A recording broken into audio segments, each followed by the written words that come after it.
বিসমিল্লাহির রহমানির রহিম। আলহামদুলিল্লাহ রাব্বিল আলামিন ওয়াসসালাতু ওয়াসসালামু আলা রাসূলিহিল কারীম, আম্মা বা'দ। আমরা ইতিপূর্বে তাওহীদ শব্দটির আভিধানিক এবং পারিভাষিক অর্থ পড়েছি। উল্লেখ্য, যতগুলো শরীয়তের বিষয় আছে, ইসলামের বিষয় আছে, ঈমানের বিষয় আছে, সেখানে যখন আভিধানিক এবং পারিভাষিক অর্থ করা হয় তখন আমাদের উদ্দেশ্য হলো পারিভাষিক অর্থটি, আভিধানিক না। এগুলো সব ক্ষেত্রে শরীয়তের যত বিধান আছে, সেটা ফিকহ হোক বা আকীদা হোক, ওখানে উদ্দেশ্য হয় পারিভাষিকটি। কেন? যে আল্লাহ রসুল সাল্লাল্লাহু আলাইহি সাল্লামের সম্পর্ক বা আমাদের এই দিনের সম্পর্কটা ইসলামের সাথে, সাহিত্যের সাথে না। আভিধানিক অর্থটি হচ্ছে সাহিত্যের বিষয় বা ভাষা বিষয়, আর পারিভাষিক অর্থটি হচ্ছে আমাদের শরিয়ার বিষয়। তাই যখনই তাওহীদের অর্থ কাউকে করতে বলা হবে, যদি বলা হয় তাওহীদের অর্থ করো, তারপর কেউ আভিধানিক এবং পারিভাষিক দুটি অর্থ বলছে, ঠিক আছে। কেউ যদি আভিধানিক ছেড়ে দেয়, শুধু পারিভাষিক বলে, তাহলে ঠিক, ওর উত্তরও ঠিক। কিন্তু কেউ পারিভাষিক অর্থ ছেড়ে দেয়, শুধু আভিধানিক বলে, ওর উত্তরটা সম্পূর্ণই বাতিল আমার নিকট।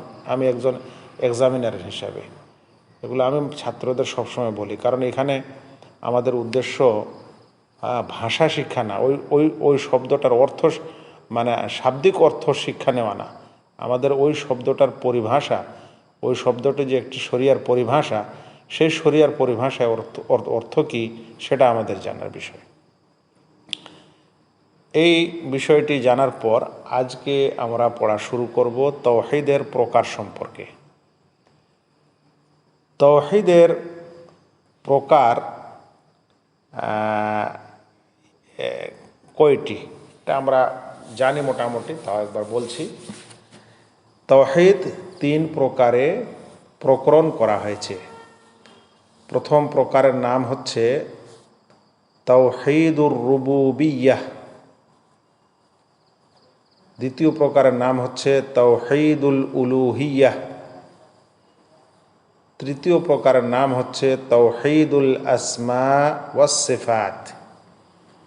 এই 3টি প্রকার, আমরা এই 3টি প্রকার ধীরে ধীরে জানব ইনশাআল্লাহ। কিন্তু এখানে তাওহীদের শত্রুরা, বা বলতে পারেন তাওহীদের দাওয়াতকে কলুষিত যারা করতে চায়, ইচ্ছায় অনিচ্ছায়, তারা একটি প্রশ্ন ছুড়ে দেয় যে তাওহীদের প্রকার আপনারা কোথায় পেলেন, এর দলিল কি? তাই আমাদের মুওয়াহ্হিদ উলামায়ে কেরাম, তাওহীদ বিশারদগণ, তারা এর উত্তরও দিয়েছেন এবং এ বিষয়ে বইও লেখা হয়েছে। প্রথম কথা হলো যে যেই তাওহীদকে আল্লাহ তাআলা আমাদের কাছে চেয়েছেন, সেটা হলো যে ইবাদত একমাত্র আল্লাহর করো, একমাত্র আল্লাহ তাআলার ইবাদত করো, তিনি সত্য মাবুদ। এই তাওহীদের অর্থটি আমরা কালেমায়ে লা ইলাহা ইল্লাল্লাহ থেকে বুঝতে পারি।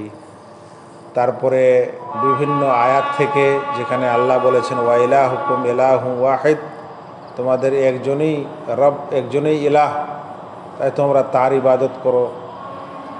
এভাবে ইয়া কওমি ইবুদুল্লাহ মা লাকুম মিন ইলাহিন গায়রুহ, হে আমার কওম, তোমরা এক ইলাহর ইবাদত করো, তিনি ব্যতীত কোনো সত্য ইলাহ নেই। এগুলো থেকে এই তাওহীদ বোঝা যায়। কিন্তু তাওহীদের প্রকার 3 প্রকার আমরা কেন বিভক্ত করছি, এর পিছনের দলিল কি? এই প্রশ্নটি সত্যিকারে জ্ঞানের চাইতে মূর্খতা বেশি আছে এই প্রশ্নে। কেন?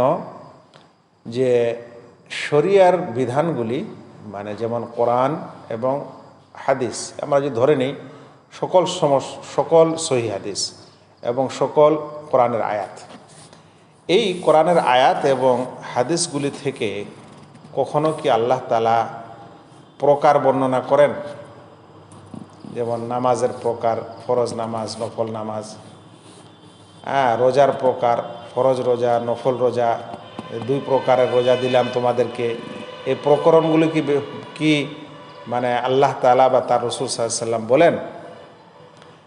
না, তিনি প্রকার বলেন না। তো দুই প্রকারের রোজা, তিন প্রকারের রোজা, চার প্রকারের রোজা না তো আল্লাহ বলছেন, না আল্লাহ রাসূল সাল্লাল্লাহু আলাইহি ওয়াসাল্লাম বলেছেন। কিন্তু এটা আমরা কিভাবে পাই? এটা আমরা আমাদের ওলামাদের, যারা এই কোরআন এবং হাদিসকে বুঝেন, তাদের জ্ঞান থেকে আমরা এটা পাই। যেমন আমরা পেয়েছি যে নামাজ দুই ধরনের, একটা হলো ফরজ, বাকিগুলো হলো নফল। আমরা যেমন পেয়েছি রোজা দুই প্রকারের, একটা হলো ফরজ রোজা আর একটা হলো নফল রোজা। আবার আমরা এটাও পেয়েছি যে যেগুলো নফলগুলোর মধ্যে আবার দুই ভাগে বিভক্ত। একটাকে বলা হচ্ছে সুন্নতে মুআক্কাদা আর একটাতে বলা হচ্ছে সুন্নতে গैर মুআক্কাদা। এগুলো হচ্ছে ওলামাদের জ্ঞান থেকে নেওয়া। আর এর পিছনে কোনো দলিল আছে এমন নয় যে বিনা দলিলে নেওয়া। আমি একটু উদাহরণ দিয়ে শুধু বুঝিয়ে দিই যে কিভাবে ওলামারা আমাদের এই কোরআন ও হাদিসের দলিল থেকে প্রকার বের করেন। আল্লাহ রসুল সাল্লাল্লাহু আলাইহি ওয়াসাল্লাম যখন সফরে থাকতেন তখন তিনি ফরজ নামাজগুলি আদায় করতেন। এটা আমরা হাদিসে খুব স্পষ্টভাবে পাই। কিন্তু ফজরের সময় তিনি সফরে থাকলেও ফজরের সুন্নত 2 রাকাত আদায় করতেন, এবং সফরে থাকলেও তিনি আবার বেতেরটাও আদায় করতেন। এখন এটা থেকে তখন ওলামারা বুঝলেন, আমাদের ইসলামের পণ্ডিতগণ, আমাদের সালাফরা বুঝলেন যে তাহলে যত ফরজ নামাজ আছে সে ফরজ নামাজের আগে পরে যেগুলো সুন্নত নামাজ আছে তার মধ্যে ফজরের 2 রাকাত সুন্নতটার গুরুত্ব বেশি। তখন তারা এটা প্রকার বের করলেন যে সুন্নাহ মুআক্কাদা এবং সুন্নাহ গैर মুআক্কাদা। মানে এমন সুন্নাহ যার তাগিদ এসেছে আর এমন সুন্নাহ যার তাগিদ নেই, তাই তিনি ওগুলাকে ছেড়ে দিলেন। আচ্ছা, আরও দেখা গেছে যে তিনি কোনো সময় সুন্নাহ নামাজ আদায় করলেন, করার পর বললেন যে মানশা, তোমাদের মধ্যে যে চায়, এদা শাহ, যদি চাও তাহলে পড়িও। আর কিছু সুন্নাহ আছে যেখানে এই চাওয়া টাওয়ার কথা বলেননি, বরং তুমি ধারাবাহিকভাবে পড়ে গেছেন। যেমন তিনি বাড়িতে যখন থাকতেন মুকিম অবস্থায়, তখন জোহরের আগের সুন্নত পরের সুন্নত ধারাবাহিকভাবে পড়তেন, কখনো ছাড়তেন না, সফরে ছেড়ে দিতেন। এখন ধারাবাহিকভাবে এটা তিনি পড়তেন। আবার তিনি আসরের আজানের পর এবং নামাজের আগে তিনি সুন্নাহ পড়েছেন, হ্যাঁ, কিন্তু সেটার তিনি সবসময় পড়েননি। তখন ওলামারা সেখান থেকে বুঝছেন যে তাহলে আসরের আজানের পর যে সুন্নাহ আছে সেটা হলো গैर মুআক্কাদা, আর যেগুলো অন্য সুন্নাহ আছে যেমন জোহরের আগে পরে সেগুলো হলো মুআক্কাদা, তাগিদপ্রাপ্ত। তাহলে এইভাবে প্রকার ওলামারা খুঁজে পান বা বের করা যায়।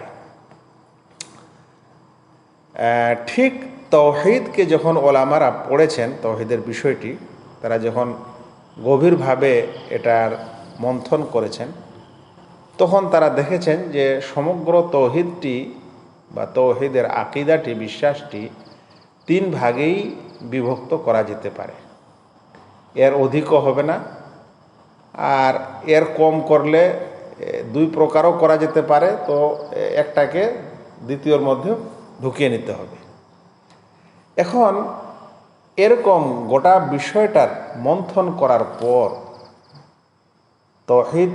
তাওহীদের সমস্ত কোরআন, তাওহীদের সম্পর্কে যতগুলো কোরআনের আয়াত আছে এবং যতগুলো হাদিস আছে সেগুলোকে সব স্টাডি করার পর, গবেষণা করার পর যেই মানে পরিণামে ওলামাগণ পৌঁছেছেন, যে রেজাল্টে পৌঁছেছেন, তারা দেখেছেন যে তাওহীদটা 3 ভাগে বিভক্ত। তাওহীদের বিষয়টি, ক্ষেত্রটি 3 ভাগে বিভক্ত। তখন তারা বলেছেন তাওহীদ 3 প্রকারে, তাওহীদের 3 প্রকার। এরকম অ্যানালাইসিস করে যখন কোনো প্রকার বের করা হয়, এই প্রকারগুলি সকল মানে আমাদের রাসূল সাল্লাল্লাহু আলাইহি ওয়াসাল্লামের যুগে হয়নি, এগুলো সব পরের যুগে আমাদের ওলামায়ে কেরামগণ এগুলো খুব পুঙ্খানু করে বের করেছেন। যেমন ধরে নেন যে ফরজ, তারপরে সুন্নাহ, তারপরে মুবাহ, তারপরে হারাম, তারপরে মাকরুহ, এই 5টি বিষয়ে ওলামায়ে কেরাম বের করেছেন যে আল্লাহ তাআলা আমাদের যত বিধান দিয়েছেন এই বিধানগুলি এই 5টি বিষয়ের অতিরিক্ত যাবে না। হয় সেটা ফরজ হবে, না হলে সুন্নাহ হবে, না হলে হারাম হবে, না হলে মাকরুহ হবে, না হলে মুবাহ হবে, এর বেশি যাবে না। এখন বলেন, কেউ যদি বলে যে ইসলামের বিধানগুলিকে আহকামে তাকলিফিয়া বলা হয়, যে ইসলামের বিধানগুলি বা আহকামে তাকলিফিয়া 5 ভাগে বিভক্ত, তাহলে কি সে বেদাতি হবে? কিন্তু এই অজ্ঞরাই এই যুগে তৌহিদের প্রকার সম্পর্কে প্রশ্ন তুলে বলে যে তৌহিদকে 3 ভাগে বিভক্ত করার দলিল কি এবং এটা বিদআত, এরকম অনেকে কটাক্ষ করে থাকে। তাহলে এগুলো ওই জন্য বললাম যে তাদের এখানে জ্ঞান নয়, বরং অজ্ঞতাই সেখানে প্রকাশ পায়। এভাবে সমস্ত ইলমের প্রকরণ হয়ে গেছে। যেই ইলিমটা নতুন তার গবেষণা কম, যেই ইলিম পুরাতন তার গবেষণা অধিক।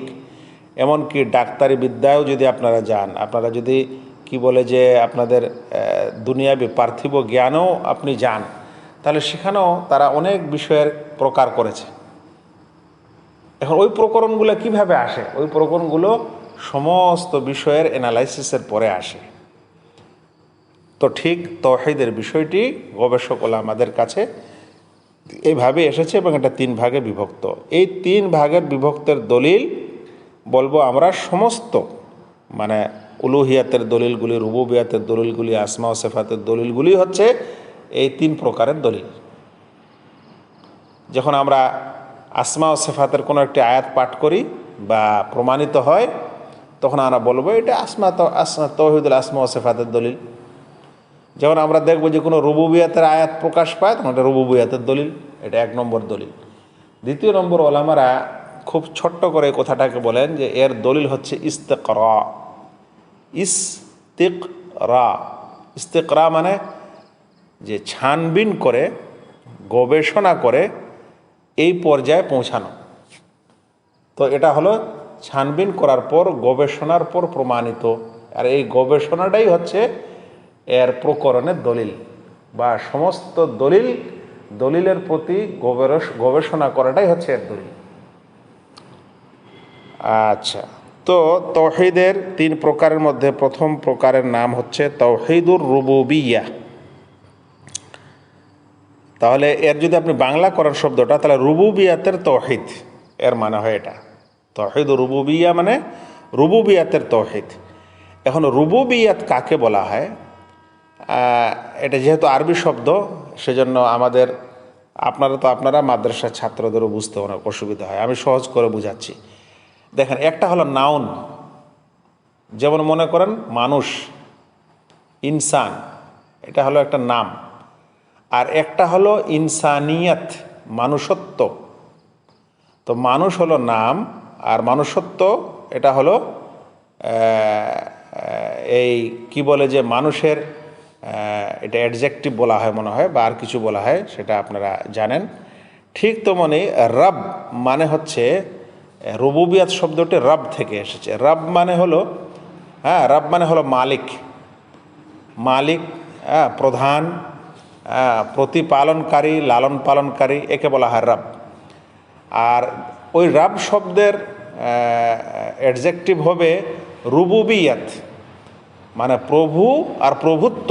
বাংলাতে যদি বলেন প্রভু নাম, আর প্রভুত্ব প্রভুর যে সকল বিশেষণ রয়েছে, যেমন মানুষ ও মানুষত্ব।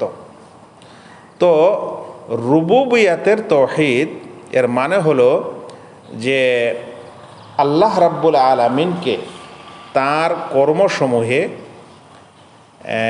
এক জানা, এক বলে দৃঢ় বিশ্বাস করা। এই দৃঢ় বিশ্বাস করা যে আল্লাহ সুবহানাহু ওয়া তাআলা তিনি আমাদের মালিক, এবং তিনি আমাদের সৃষ্টিকর্তা, তিনি আমাদের রুজিদাতা, তিনি সব কিছুর ব্যবস্থাপক, তিনি জীবনদাতা, তিনি মৃত্যুদাতা, তিনি লাভদাতা এবং ক্ষতিদাতা। এটা হলো এই তাওহীদে রুবুবিয়ার বলতে পারেন বিস্তারিত সংজ্ঞা। তাওহীদে রুবুবিয়াতের বিষয়টি হচ্ছে আল্লাহ তাআলার কর্মের সাথে সম্পর্কিত, মানে আল্লাহ তাআলার যেগুলো কাজ ও কর্ম সেটাই হলো রুবুবিয়াত। তিনি রব, মানে তিনি মালিক, মালিক হিসাবে তার যেটা কর্ম কাজ সেগুলোকে বলা হচ্ছে রুবুবিয়া, মালিকের কাজ। তো রবের কাজ, ওই জন্য এই তাওহীদকে অনেকে বলেন যে এই তাওহীদের অন্য নাম হচ্ছে যে তাওহীদুল্লাহ বিআফআলিহি। দ্বিতীয় নাম তাওহীদুর রুবুবিয়ার দ্বিতীয় নাম হচ্ছে তাওহীদুল্লাহ বিআফআলিহি। আল্লাহ তাআলার নামসমূহে আল্লাহর একত্ব, এই আল্লাহ তাআলার কর্মসমূহে তার একত্ব, আল্লাহর কর্ম সমূহে আল্লাহ তাআলার একত্ব। কারণ রুবুবিয়াতের সম্পর্কটা রয়েছে আল্লাহ তাআলার কর্মের সাথে, কারণ তিনি রব হিসাবে তার কর্ম আছে।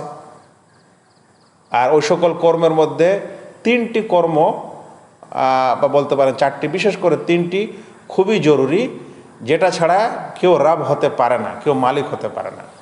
এক নম্বর হলো আল খালক, সৃষ্টি করার গুণ যার মধ্যে থাকে। দ্বিতীয় নম্বর হলো আর রিজক, যিনি রুজি দেন, সৃষ্টির পর আহার দেন, এই গুণে গুণান্বিত। আর তৃতীয় হচ্ছে আত্মাদবীর। আত্মাদবীর মানে হচ্ছে যে তাকে দেখাশোনা করা। এখন আল্লাহ তাআলা আমাদেরকে পৃথিবীতে তৈরি করেছেন, ধরেন মানুষও তৈরি করেছেন, জীবজন্তু, এমনকি গাছপালা, যত কিছু আছে, কীট পতঙ্গ। তো প্রথম বৈশিষ্ট্য যে তিনি এগুলোর সৃষ্টিকারী। দ্বিতীয় হলো এগুলো পৃথিবীতে থাকতে গেলে এদের আহারের দরকার আছে, খাবারের দরকার আছে, তার ব্যবস্থাপক। আর তৃতীয় হচ্ছে আরও অন্যান্য বিষয় যেগুলোর প্রয়োজন আছে সেগুলোর ব্যবস্থাপক, সেগুলোর তাদবীর করা। আমরা বলি তদবির করেন বিষয়ে, এই তদবির শব্দটা বাংলা আরবি শব্দ। তদবির করা মানে ওর যা প্রয়োজন আছে সেই প্রয়োজনগুলি মিটিয়ে দেওয়া। তাহলে রব শব্দটির অর্থ হলো মালিক, প্রতিপালক। আর রুবুবিয়াত মানে প্রতিপালনের বিষয় বা প্রতিপালনের বৈশিষ্ট্য। তো প্রতিপালক এবং প্রতিপালনের বিষয়ে আল্লাহ রাব্বুল আলামিনকে এক মনে করা, আল্লাহ তাআলার তাকে তার প্রতিপালনের বৈশিষ্ট্যে এক মনে করা, তার সাথে কাউকে অংশী না করা, এটা হলো রুবুবিয়াত, তাওহীদুর রুবুবিয়াত। আর তার প্রতিপালনের বিষয়গুলি হচ্ছে যেমন সৃষ্টি করা, রুজিদাতা, আহারদাতা, জীবনদাতা, মৃত্যুদাতা, ভালো মন্দ এবং তার যাবতীয় প্রয়োজন পূরণ করা এই পৃথিবীতে থাকার জন্য, এগুলো সব রুবুবিয়াতের বৈশিষ্ট্যের অন্তর্ভুক্ত। যাক, তাহলে কথাগুলোর সারাংশ কি দাঁড়াবে? যে তাওহীদে রুবুবিয়া হচ্ছে আল্লাহ তাআলার কর্মসমূহে তাকে এক জানা, এটা ছোট্ট। আর এর ব্যাখ্যা বিশ্লেষণ করলে বলতে হবে যে আল্লাহ রাব্বুল আলামিন তিনি হচ্ছেন রব বা প্রতিপালক। প্রতিপালক হিসাবে তার যতগুলো কর্ম আছে, যেমন সৃষ্টি করা, যেমন রুজি দেওয়া, যেমন দেখাশোনা করা, যেমন জীবন দেওয়া, যেমন মৃত্যু দেওয়া, যেমন লাভ করা, যেমন ক্ষতি করা, এসব কিছুর বৈশিষ্ট্যে আল্লাহ রাব্বুল আলামিনকে এক মনে করে নেওয়া, এটাকে বলা হয় তাওহীদে রুবুবিয়া। এই তাওহীদে রুবুবিয়াকে পৃথিবীর মানুষেরা প্রায় সকলে স্বীকার করেছে, অল্প সংখ্যক লোক তাওহীদে রুবুবিয়াকে মানেনি। মানে আল্লাহ আমাদের সৃষ্টিকর্তা নাই এ কথা পৃথিবীর খুব অল্প সংখ্যক মানুষই বলেছে, যাকে বর্তমানে নাস্তিক বলা হয়, পূর্বের যুগে দাহরিয়া, মুলহিদ ইত্যাদি বলা হতো, এগুলো আরবি শব্দ। বর্তমানে আমরা যাদেরকে নাস্তিক বলি বা জড়বাদী বলি, জড়বাদী, বস্তুবাদী, নাস্তিক্যবাদ কাছাকাছি একই জিনিস। এগুলো যদি আপনারা ব্যাখ্যা বিশ্লেষণ পড়েন তাহলে যেটাই জড়বাদ, সেটাই বস্তুবাদ, সেটাই নাস্তিক্যবাদ, এক অপরের সঙ্গে সম্পর্ক রাখে। কারণ কেউ বানর থেকে মানুষ আসে এটা বিশ্বাস করে, মানে সে রাবকে মানে না, সে সৃষ্টিকর্তাকে মানে না। তো সৃষ্টিকর্তাকে মানে না এরকম জাতি পৃথিবীতে খুব নগণ্য, আর এখনও নাস্তিকের সংখ্যা নগণ্য যারা আল্লাহকে সৃষ্টিকর্তা মনে করে তাদের তুলনায়। তো শুরু যুগ থেকেই সৃষ্টিকর্তা হিসাবে আল্লাহ তাআলাকে না মানা, তাকে খালেক না স্বীকার করা, এর সংখ্যা খুব কম। তাই পৃথিবীর সকল ধর্মের মানুষ এটা বিশ্বাস করে যে আমাদের সৃষ্টিকর্তা আল্লাহ, এই জগতের সৃষ্টিকর্তাও আল্লাহ। কারণ পৃথিবীতে কেউ দাবি করে না যে আমি এই পৃথিবী তৈরি করেছি, আবিষ্কার করেছি। কেউ দাবি করবে না যে আমি চাঁদ সূর্যকে তৈরি করেছি, সৃষ্টি করেছি। তাহলে এর পিছনে যে সৃষ্টিকর্তা আছে সেটাকে সকলে বিশ্বাস করে। হিন্দুইজমে বিশ্বাস করে, খ্রিস্টানিজমে বিশ্বাস করে, ইহুদিজমে বিশ্বাস করে, বৌদ্ধ, জৈন, মুসলিমরা তো করেই। তো এই তৌহিদ রুবুবিয়াতকে স্বীকার করে পৃথিবীর মুসলিম এবং অমুসলিম প্রায় সকলে। কিন্তু এর মানে এটা নয় যে তৌহিদ রুবুবিয়াতকে অন্যরা মানে তৌহিদ রুবুবিয়ার সব কিছুকেই মানে, এরকম না। বরং তৌহিদ রুবুবিয়ার মূল বিষয় যেটা হলো সৃষ্টি করার বৈশিষ্ট্য, যেটা আল্লাহ রাব্বুল আলামিনের সিফাত ও গুণ ও খুসুসিয়াত মানে বৈশিষ্ট্য। তো আল্লাহ রাব্বুল আলামিন তিনি রাব হিসাবে তার একটি বৈশিষ্ট্য বা গুরুত্বপূর্ণ বৈশিষ্ট্য হচ্ছে তিনি সৃষ্টিকর্তা। সৃষ্টিকর্তায় না হলে রাব কিভাবে হবেন? তো সেই সৃষ্টিকর্তা হিসাবে রুবুবিয়াতের এটা একটা মৌলিক অংশ। এই মৌলিক অংশটি পৃথিবীর মুসলিম ও মুসলিম সকলেই বিশ্বাস করে। বিশেষ করে যাদেরকে আল্লাহ রাসূল সাল্লাল্লাহু আলাইহি সাল্লাম যাদের মাঝে এসেছেন, যে সম্প্রদায় কুরাইশ, মক্কার ওই সম্প্রদায়, তারা একদম স্পষ্টভাবে আল্লাহ তাআলাকে সৃষ্টিকর্তা বলে বিশ্বাস করত। সেজন্য কোরআনে এসেছে সূরা আনকাবুত আয়াত নম্বর 61, ওয়ালাইন সাআলতাহুম, নবী আপনি যদি তাদের জিজ্ঞাসা করেন, মানে এই কুরাইশদের, এই তোমার সম্প্রদায়কে জিজ্ঞাসা করেন, মান খালাকাস সামাওয়াতি ওয়াল আরদা, কি যে জমিন এবং আকাশকে কে সৃষ্টি করেছে, এটা যদি জিজ্ঞাসা করেন, ওয়া সাখখারাশ শামসা ওয়াল কামারা, এবং সূর্য ও চন্দ্রকে কে মুসাখখার করেছে, মানে সূর্য ও চন্দ্রকে নিজ পথে কে পরিচালিত করছে, লা ইয়াকুলুন্নাল্লাহ, তাহলে তারা অবশ্যই বলবে যে আল্লাহ করেছে। হ্যাঁ, এখানে যে লা ইয়াকুলুন্না শব্দটি এসেছে, তো একটা হলো ইয়াকুলু, মানে সে বলেছে, সে বলবে, কিন্তু তার আগে নিয়ে বলা হয়েছে লা, এটা লা আলিফ দিয়ে নয়, লা আলিফ দিয়ে হলে ওর মানে হবে না। আর একটা হচ্ছে লাম জাবার লা, কোনো ক্রিয়াপদে যদি লা যুক্ত হয়, যেটা লাম জাবার লা, তখন সেখানে তাগিদ বুঝায়। তো একটা হলো ইয়াকুলু, মানে সে বলল, আর লা ইয়াকুলু মানে অবশ্যই সে বলল। আবার লাস্টে নুনের উপর তাসদিদ এসেছে গ্রামারে, এটাও ওই তাগিদকে বুঝায়। তো ডবল তাগিদ এসেছে যে তারা অবশ্যই বলবে যে আল্লাহ তাআলা সৃষ্টি করেছে। তখন আল্লাহ তাআলা বললেন যে তাহলে তাদেরকে বলো, ফাআন্না ইউফাকুন, তাহলে কোথায় ফিরে যায় তোমরা? তাহলে তোমরা কেন উল্টা পথে ফিরে যাও? যদি তোমরা এটা বিশ্বাসই করো, তাহলে তারও ইবাদত করা উচিত। কিন্তু তোমরা বিশ্বাস করো তাকে খালেক বলে, আর ইবাদতের সময় ইবাদত তার জন্য করো না। যাক, এই আয়াত থেকে বোঝা গেল যে মক্কার মুশরিকরাও আকাশ এবং জমিনের সৃষ্টিকর্তা, সূর্যচন্দ্রের যে নিজ কক্ষপথে পরিচালিত, এই পরিচালনা করে কে করে, এগুলো তারা বলে দিত স্পষ্টভাবে যে এটা আল্লাহ তাআলাই করেন। তাহলে জগতের মানুষেরা, মক্কার মুশরিকরাও এই তাওহীদের রুবুবিয়তকে স্বীকার করত। এই কারণে ওলামায়ে কেরাম এগুলো দলিল থেকে একটা সিদ্ধান্ত উপনীত হয়েছেন যে তাওহীদে রুবুবিয়তটা হলো ফিতরতের সাথে সম্পর্কিত বিষয়। ফিতরত মানে স্বভাব, মানুষের স্বভাবের সাথে সম্পর্কিত বিষয়। মানুষ যখন মানে পৃথিবীতে আসে, তখন তার অন্তরে স্বভাবগতভাবে, প্রকৃতিগতভাবে আল্লাহকে বিশ্বাসকারী হয়, আল্লাহকে সৃষ্টিকর্তা হিসাবে মান্যকারী হয়, স্বীকারকারী হয়।